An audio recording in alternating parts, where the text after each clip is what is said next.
Punjab elections are around the corner, so obviously there's a political element involved with this issue as well.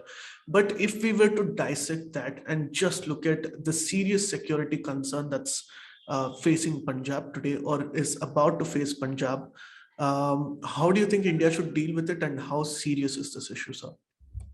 See, the potential of Punjab being exploited.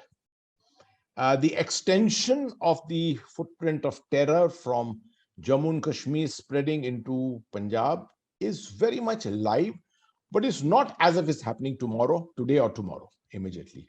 What we have to be aware and conscious of is that the conditions are being created for that, right?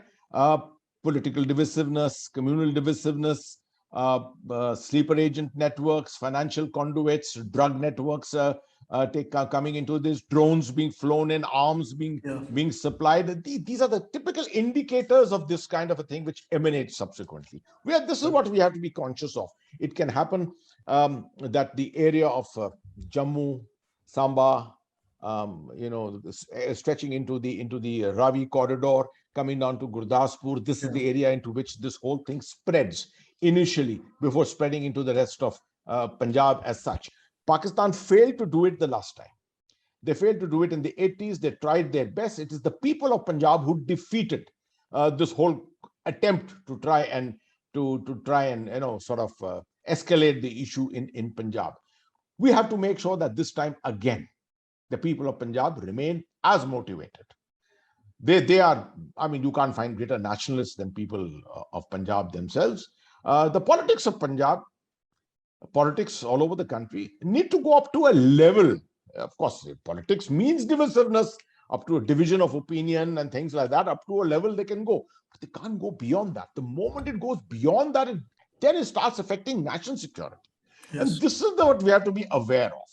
And this is what is one of perhaps the job of the media to a great extent. The veteran community of the armed forces, of the intelligence communities, etc., to remain sensitive of this. The think tanks, this is one of the very important responsibilities of think tanks, to keep writing on this and things, to keep sensitizing people on this. Because if you don't, people are going to be unaware of it. And that's what will be exploited. That's exactly what will be exploited by our adversaries. So I would say, well, Punjab is not yet worrisome. No. Politics are there.